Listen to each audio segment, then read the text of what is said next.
presence of the Lord and all the heavenly host is here with us today. Nagkalipay man ang kalibutan, pero the choirs of angels are here with us. Amen. So let us enjoy the presence of the Lord samtang atong pamalandungan ang iyang balaang mga pulong. Ang atong pagsawaan nga pulong sa Dios kuhaon ta sa unang nga libro sa balaang kasulatan nga mao ang Genesis.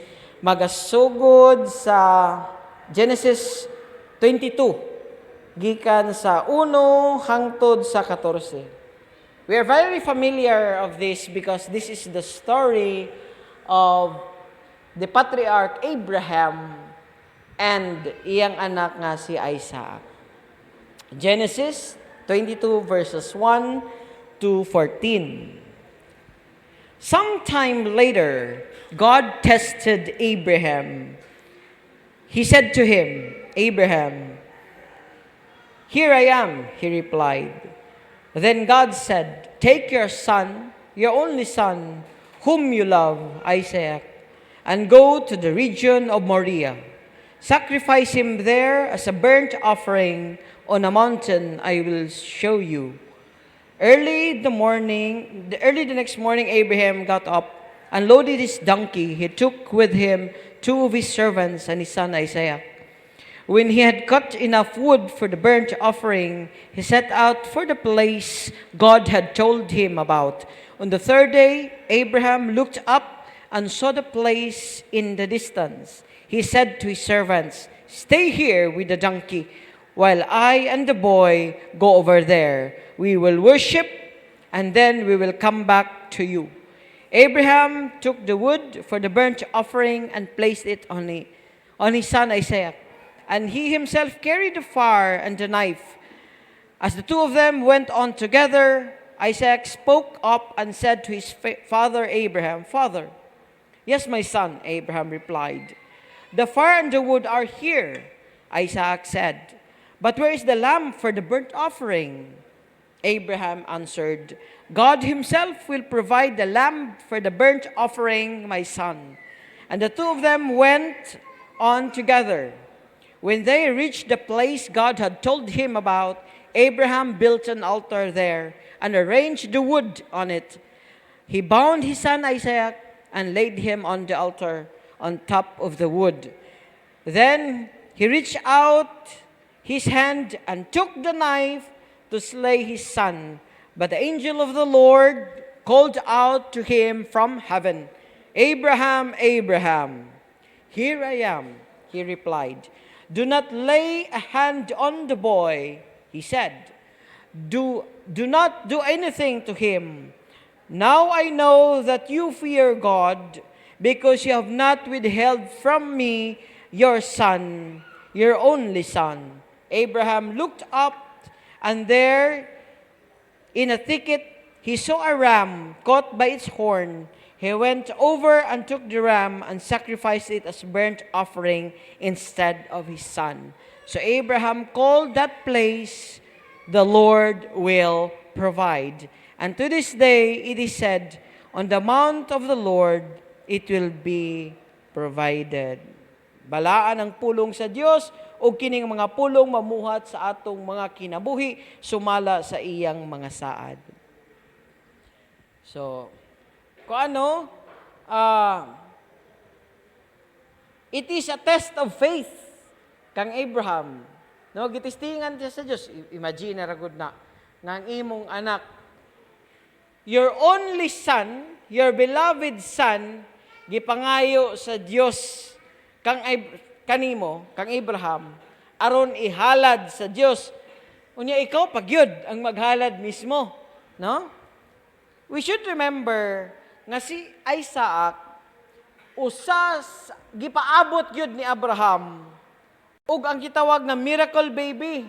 Kay ngano man atong mabasa sa Genesis 17 nga si Abraham ang iyang edad adto pila na gani 100 na ug ang iyang asawa 99.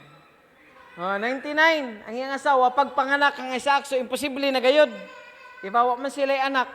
Mo ganito nga si Sarah iyang gipadug tong iyang servant nga babae aron makaanak si Abraham.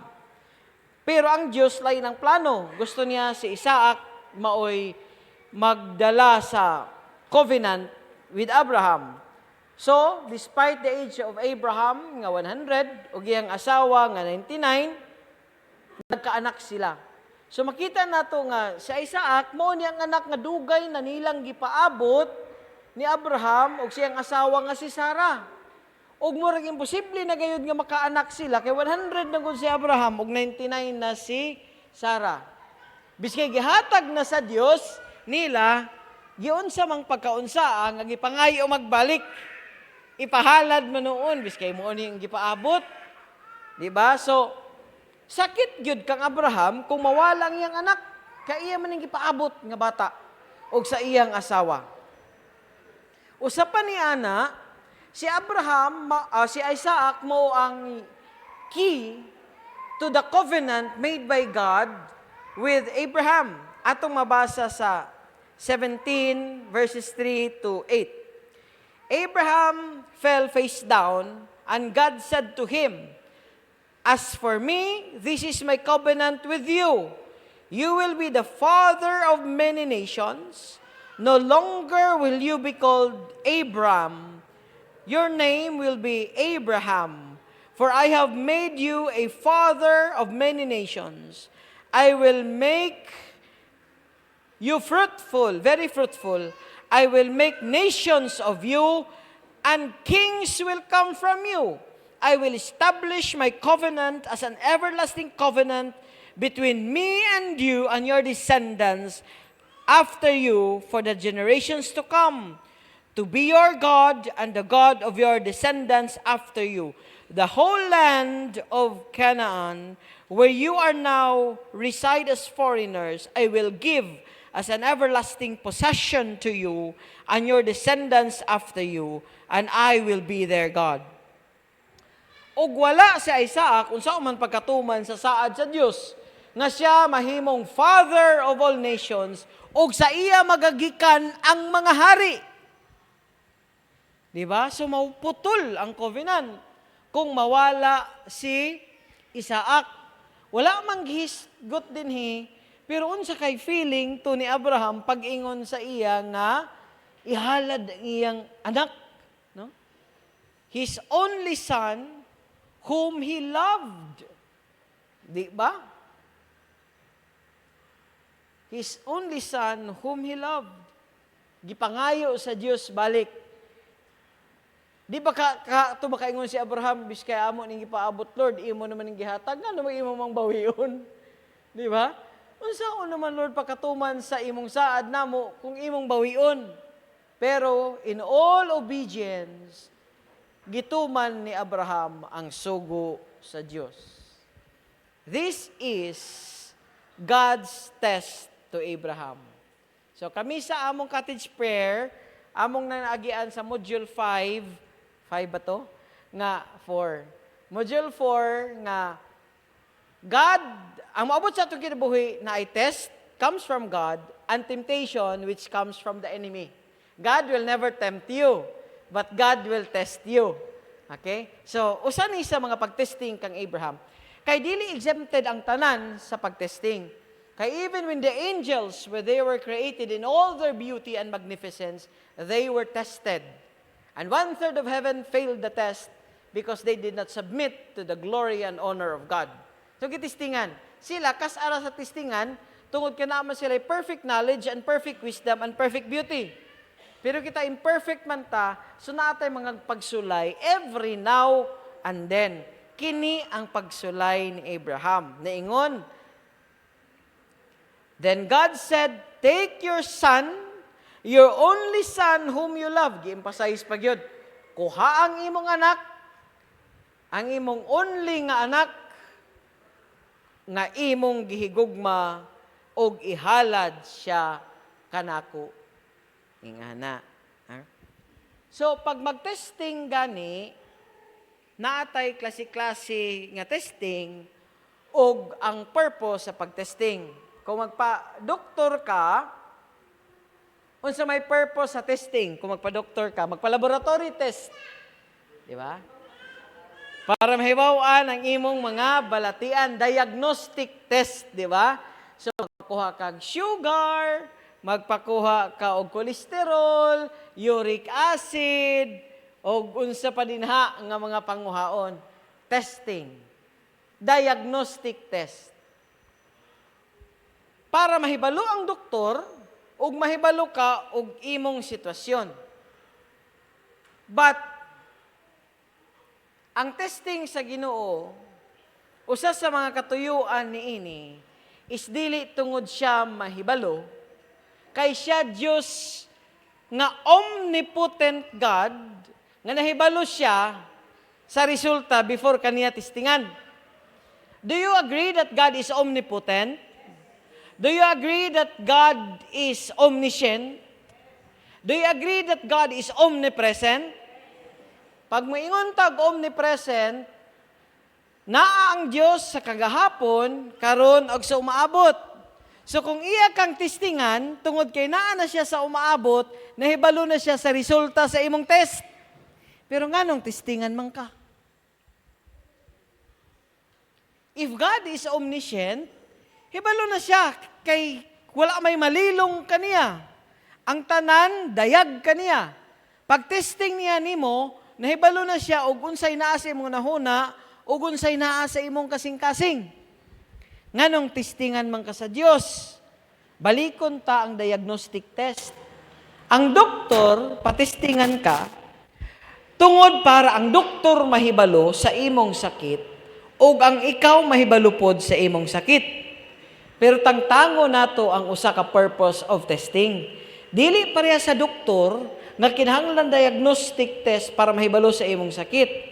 So, ang purpose sa testing is for you to know who you are. Aron ikaw mahibalo og kinsa ka diha sa atubangan sa Dios.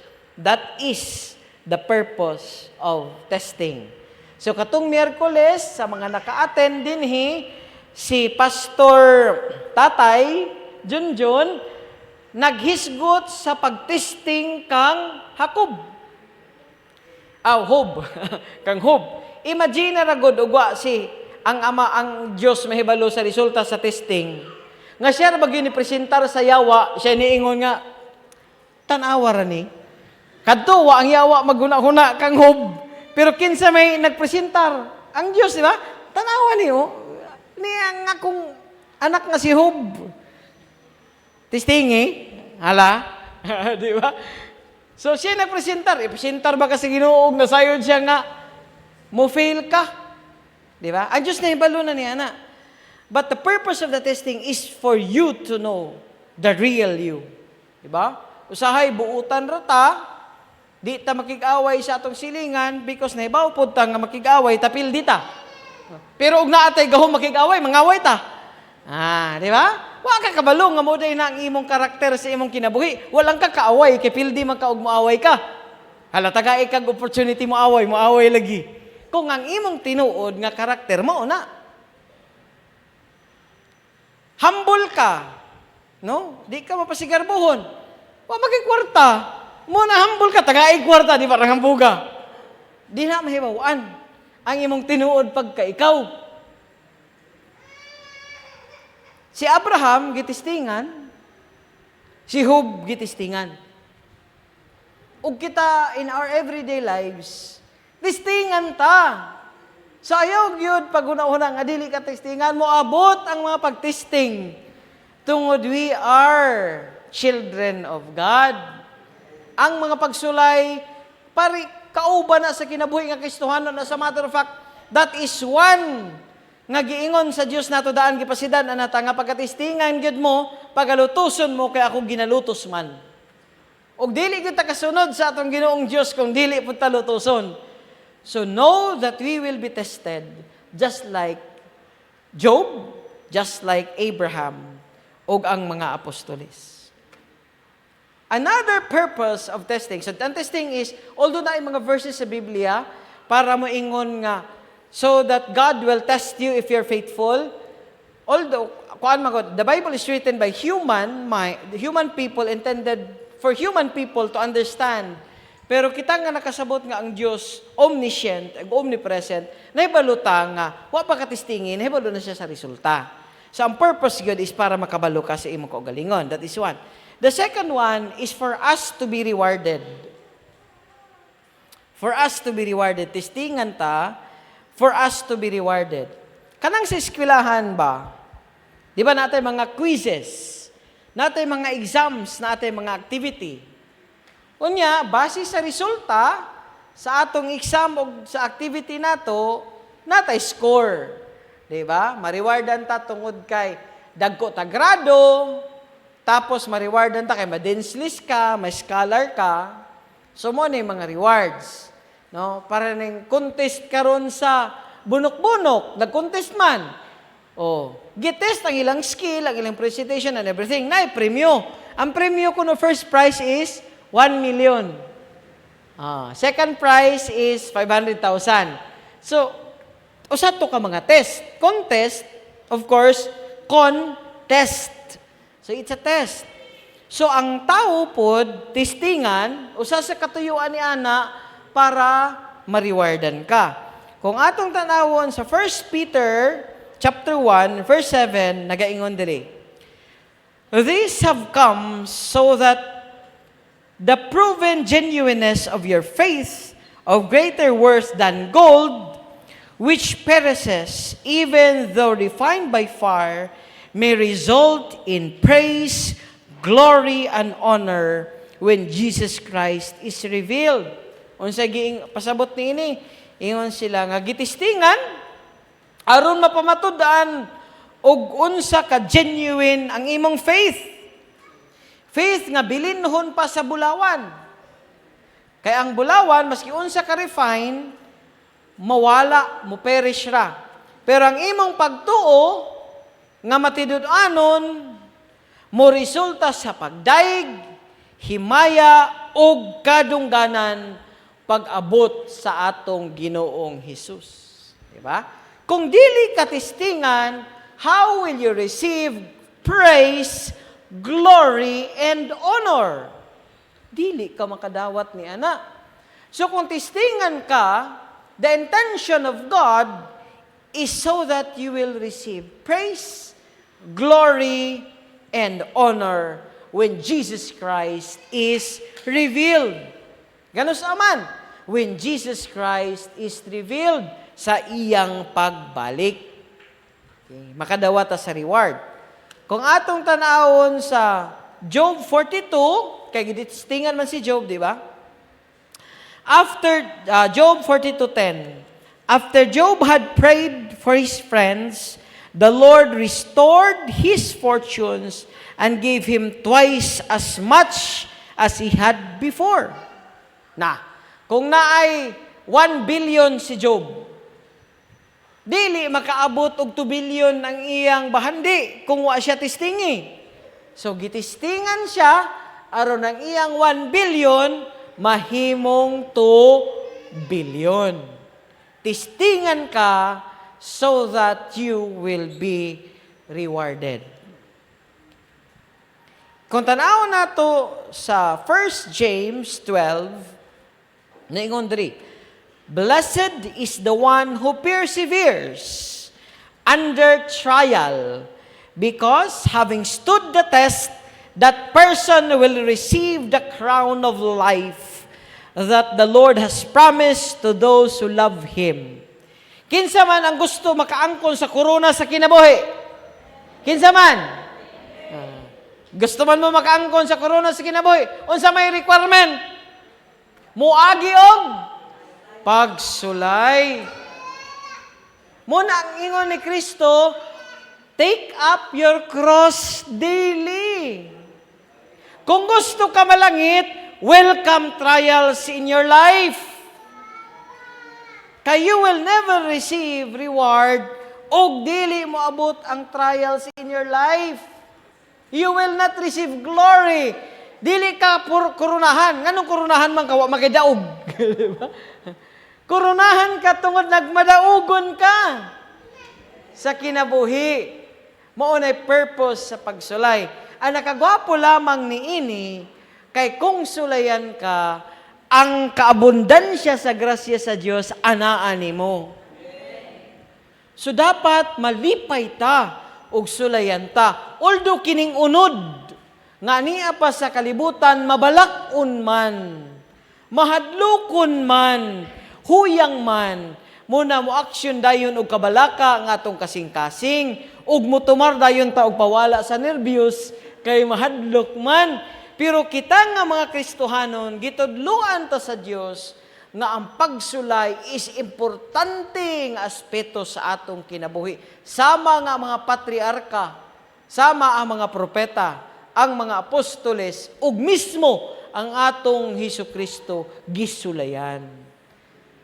Pero tungod kay nasayon kita nga grasyoso ang Dios, kung iya tang tistingan ug ialaw niya ang temptasyon sa yawa nga mosulod sa atong kinabuhi, iya tang i-equip. Ug unsaon pagkalingkawas ni ana, ug pag magkalingkawas ta ni ana, ang ganti nga ihatag sa Dios walay makalabaw.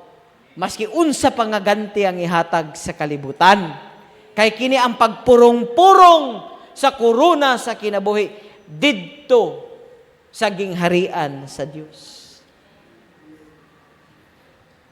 Gitistingan si Abraham. Ihatag ang imong anak, ang imong bugtong anak, ang imong hinigugmang anak. Og moingon siguro si Abraham, ngano ako raman? Nganong ako raman? Yahweh ang tistingan. Wa pa man to wa pa day magpaila ang Dios nga Yahweh adto kay si Abraham pa man. Ngano ako raman? O sige, tistingi pud ko. Moingon siguro ang Ginoo. In Matthew 17, verses 5, nag-ingon, he was still speaking, referring to John the Baptist, he was still speaking when, behold, a bright cloud overshadowed them, and a voice from the cloud said, "This is my beloved Son, with whom I am pleased. Listen to him." Kisa nag-ingon niya ito, ang amahan. Ingon siya, kini ang akong anak, ang akong bugtong anak, ang akong hinigugmang anak, paminaw kamo kaniya. Uy, mura man og makahinumdum ta kang Abraham. Kuha ang imong anak, ang imong bugtong anak, ug ang imong pinalanggang anak. Karon, ang amahan mo'y nagpresentar. This is my son, my beloved son. Nga anak nga ako nahigugma. Ang Ginoo na mo ay nagpresentar, no? Like Isaac, Jesus was brought by his father to the mountain as a sacrifice. Lord, kabugat sa imong gidiman kang Abraham. Kabugat sa imong gidiman kang Job. Walay kuan na Lord. Suma Lord ug ikaw be. Nepresentaran Dios.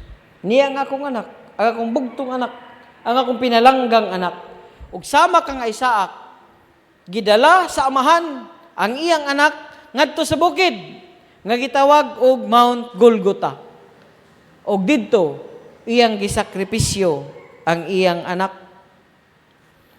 In Isaiah 53 verse 7, nag-ingon, he was oppressed and afflicted, yet he did not open his mouth. He was led like a lamb to the slaughter, and as a sheep before its shearers is silent, so he did not open his mouth. Si Isaac, nagreklamo ba? Niingon siya si ang tatay-tay, niya na may kahoy. Kompleto naman ang paghalad, ang atong gamiton paghalad. Naaba ang, kaya sa may atong ihalad, wa man tay lamb. Wa man tay lamb. Niingon si Abraham, ang Ginoo ray mag-provide ni ana. Natinga siguro to si Isaac, kaya nga nung gihiktan man siya sa tatay, di ba? He was bound by his father, unya siya gibutang sa halaran. Pero nakabati ba ta nireklamo si Isaac? Wala. The Lamb of God also did not complain. when he was put to the cross. Unsa iyang unang giingon? Father, forgive them, for they knew not what they are doing. Diba? So there is a parallel between the offering of man for God, and now it is God who offers for man. Kato si Abraham to, nag-offer sa iyang anak para sa Diyos. Karon ang amahan, nag-offer sa iyang anak para sa tao. Unya nagtuo kinta ka, nga ang gugma ni Abraham sa iyang anak, makalabaw sa gugma sa Diyos sa iyang anak. Walay makalabaw sa gugma sa Diyos sa iyang anak. Kay no man can love more than God can love. So mas grabe yun ang paghigugma sa Diyos sa iyang anak, kontra sa paghigubra ni Abraham kang Isaac. Pero willingly, God gave His Son. In Isaiah 53, verses 10, maingon diri, yet it was the Lord's will to crush Him and cause Him to suffer. Diba? It is the Lord's will to crush Him and cause Him to suffer. And though the Lord makes His life an offering for sin, He will see His offspring and prolong His days, and the will of the Lord will prosper in His land. Pero it is the will of God. No? Despite nga gihigugma gayon sa Dios ang iyang anak, kay it is from Him, He has begotten Jesus, His Word. Pero iyang kabubuton nga, He will be crushed, He will be caused to suffer, and He will die. Diba? Para kanato. Si Isaac gidala sa bukid para ihalad, pero ang anghel sa langit na naog, gipugnan. Pero si Kristo, paglansang sa krus, why anghel nga nanaog para pugnan? Niingon pa gani siya kang Pontius Pilate, if my kingdom is here, I would not have been given to your hand because my soldiers will come and do battle. Wala. No? Unsay gihimo sa kang Isaac, niabot ang anghel, gibuhian sa Isaac, og ang Dios may naghatag og ram, para ihalad. Karon wala mo abot ang anghel, wala luwas sa si Kristo, pero ang Dios may naghatag og lamb para ihalad, nga si Kristo mismo. And all of that is for us to receive reward. For us to be blessed. Kung tanaw nato sa Romans 8:32, niingon din He who did not spare His own Son, but gave Him up for us all, how will He not also along with Him graciously give us all things? Unsay katuyuan?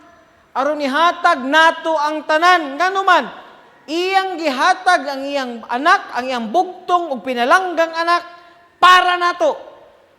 Nganong dili man niya ihatag ang tanan alang kanato. So, wala gayo rason nga dili sa Dios ihatag ang tanan alang nato, kaiya nang gihatag ang iyang bugtong anak, sumala sa Romans 8:32. Without the giving of God of His Son, we are not entitled to receive anything. But because He has given His Son, we are entitled to receive everything. And I mean everything. In Psalms 84:11, miingon diha,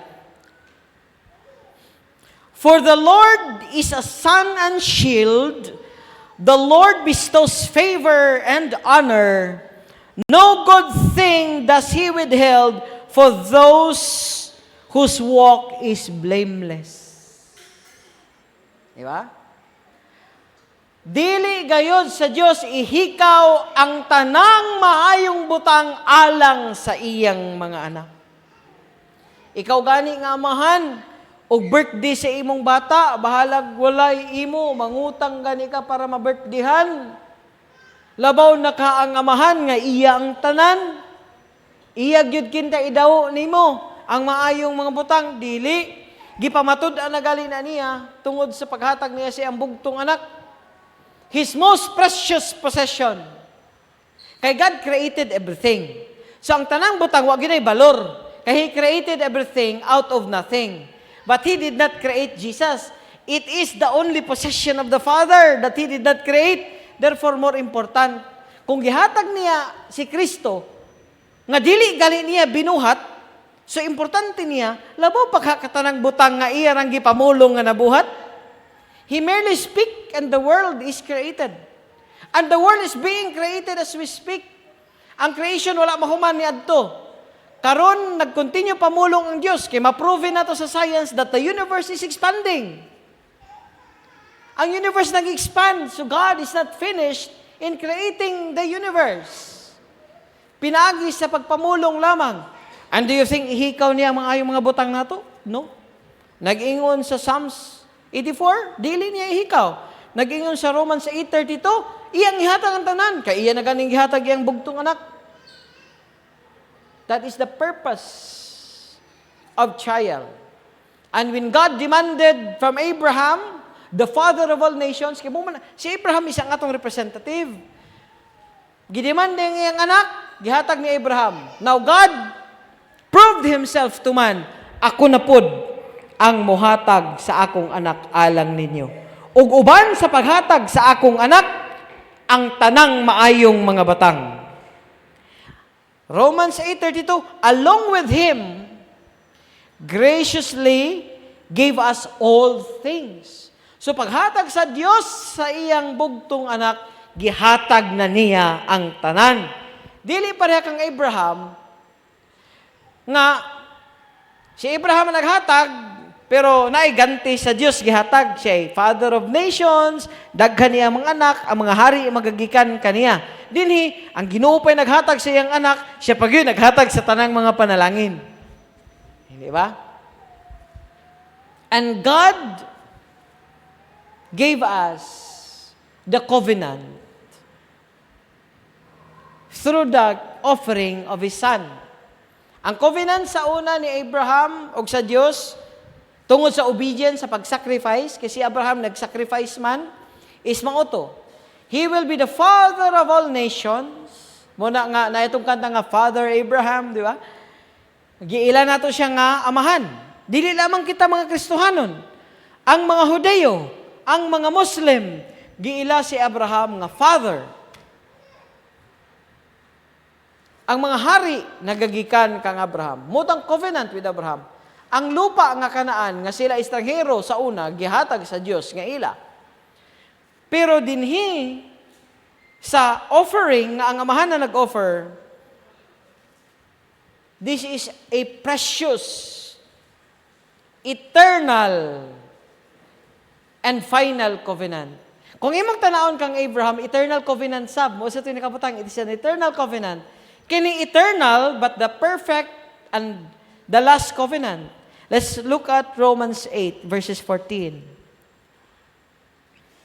For those who are led by the Spirit of God are the children of God.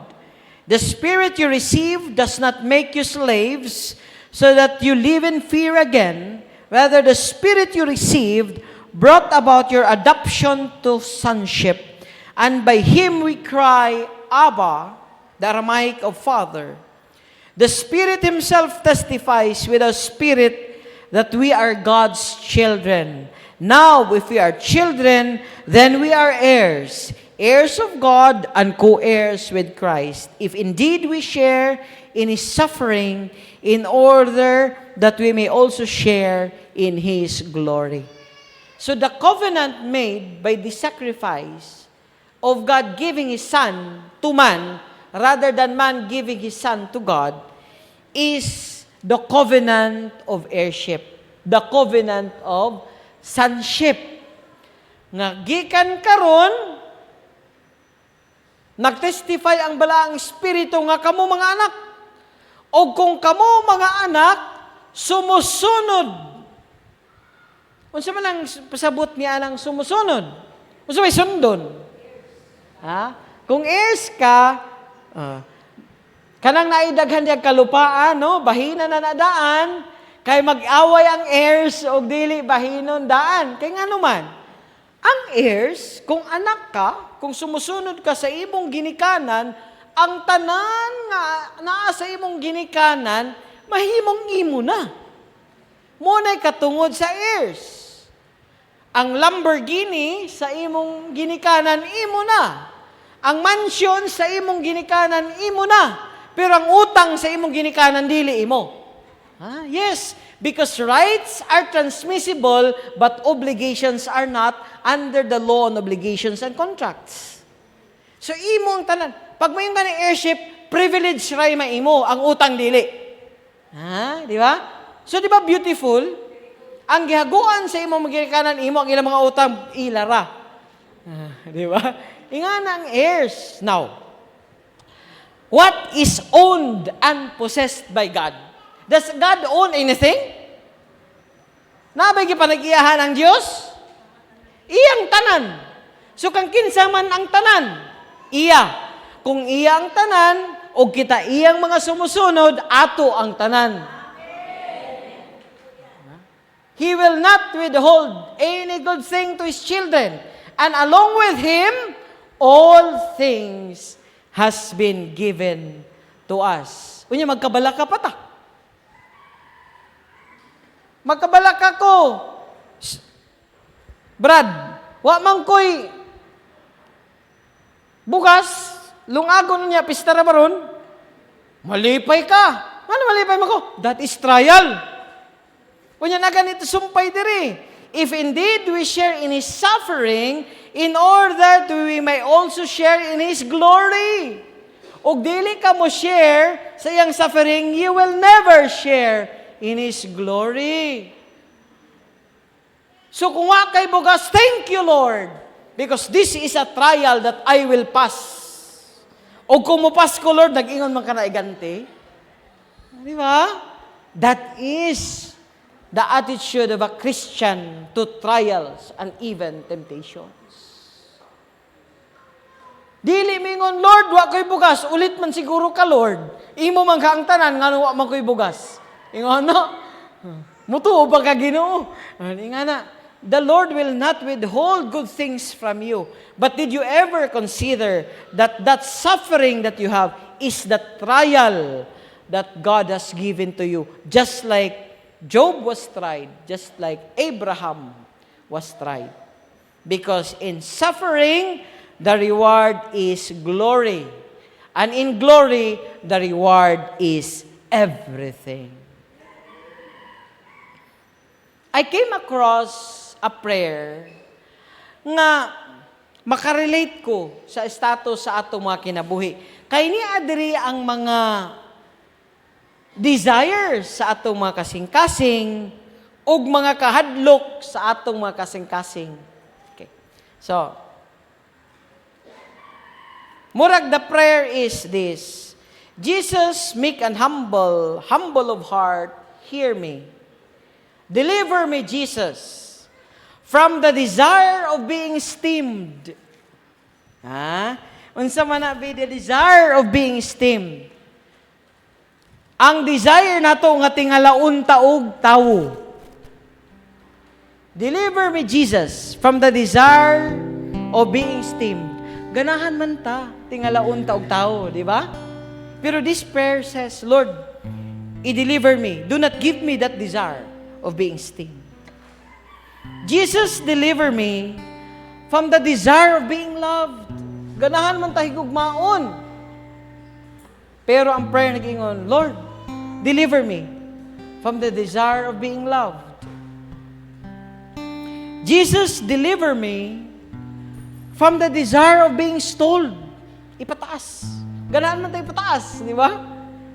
Ganahan ta, that is the desire of our heart nga ipataas. Muna, mo eskwela ta, magdoktor, magmasteral, o gunsa pa. Diha, ganahan tayo mo taas ang atong ranggo.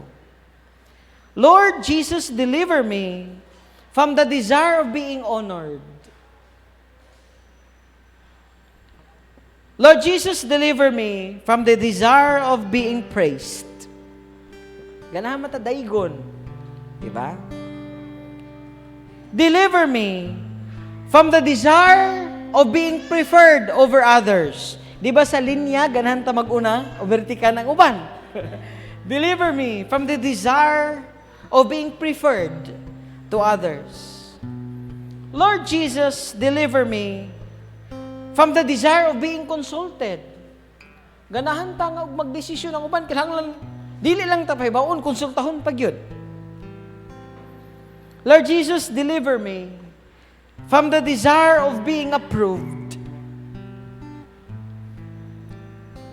Kinahanglan i-approve ka sa pananaw sa uban. Then, sa fears sa atong mga kinabuhi. Lord Jesus, deliver me from the fear of being humiliated. Wa mag-ingon diri nga, deliver me from being humiliated, but the fear of being humiliated. Lord Jesus, deliver me from the fear of being despised. Kahadlok nga, kuanan ka sa mga tao, kasungutan ka sa mga tao. Lord, deliver me from the fear of suffering, rebukes, and rebukes. Lord, deliver me from the fear of being calumniated, kanawa ko kasabot. Lord, deliver me from the fear of being forgotten. Mahadlok ta nga makalimtan sa atong mga minahal ug sa atong mga higala. Lord, deliver me from the fear of being ridiculed. Mahadlok ta nga katawan sa uban, bugal-bugalan sa uban. Lord, deliver me from the fear of being wronged. Di ta ganahan, di ba? Mahadlok ta nga buhatan ta og dautan sa uban. Lord, deliver me from the fear of being suspected. Mahadlok ta nga kuanan ta, katahapan ta. Mahadlok ta nga suspitsyahan ta sa uban. That others, kumana ta sa desire of fear, that others may be loved more than I. Lord Jesus, I pray. That others may be esteemed more than I. That in the opinion of the world, others may increase and I may decrease. That others may be chosen and I set aside. I pray that others may be praised and I go unnoticed. That others may be preferred to me in everything. That others may become holier than I, provided that I may become as holy as well. A very difficult prayer. Kaya this means a sacrifice of many things. And being contented with only one, Jesus. Kay nganong i-desire manimo being esteemed by others, being loved by others, being extolled by others, being honored by others, and being praised by others when Jesus Himself has already done that. The moment we desire that more than we desire it from the Lord, we will fail our trials. The moment we fear all those things, those fear will separate us farther from our God. Mahadlok man tamo istorya sa kamatuoran. Kay mahadlok man tang kasilagan. So dili tamo istorya sa kamatuoran. But the Lord is the truth. And He says the truth will set you free. Gusto ta makauna sa uban, mo na musingit as linya. Yeah? But why do we need to do that when we are heirs to the kingdom of God? Why do we fear trials when we know trials is there to give us glory? And therefore, let that prayer nga atong gibasa be the prayer of your heart. And so I ask and invite everyone to pray with me. We praise and glorify your name, O Lord our God, Creator of the universe. He who created things out of nothing, and you who sustains everything. Ginoo, nasayod kami nga ikaw is in control of our lives. Nasayod kami nga ang mga pagtesting, ang mga pagsulay mo abot sa among kinabuhi. Ug nasayod kami nga kiniimong instrumento aron kami mapaduol kanimo, aron madawat na mo ang ganti, mo ang himaya sa langit nga walay katapusan, nga kami mahimong-imong mga anak sumusunod sa imong gingharian. Lord, nasayod kami nga dili nimo itugot nga kami mawad-an. Dili kami nimo itugot nga ang among lawas gunubon sa sakit ug balatian kay kini imo mang templo, Ginoo. Busa karon o Dios, among gipangayo ang kaayuhan. Whatever cells, organ ug system nga nagbalatian, let it be recreated and restored in the name of Yeshua, the Creator and Sustainer of all things. O kinsa katong nawad-an, kinsa katong nagakulang, let it be filled by Jesus, the Creator of everything. Niingon man ikaw, Amahan, nga imong gihatag si Jesus ug uban sa paghatag kang Jesus, imong gihatag ang tanan. Therefore, among gilauman o Dios nga dili gayud kami mawad-an, Amahan. Whatever mga talikala sa among mga kinabuhi nga naggapos kanamo palayo kanimo, we proclaim freedom and liberty in the name of Yeshua, by the power of His blood and by the grace of His resurrection. Lord, we welcome the trials, the testings that will come into our lives, because we know that we are never alone. We know that you who are in us is greater than who is in this world. At the cross of Calvary, Lord Jesus, you have conquered death and you have conquered the world. You are the Lamb of God that was slain and has been glorified. All honor and authority has been given to you, even the keys of hell and the keys of death. And with you, O Lord, we will lack nothing, because you are our everything. And we praise you, Father, in the name of Yeshua. Amen.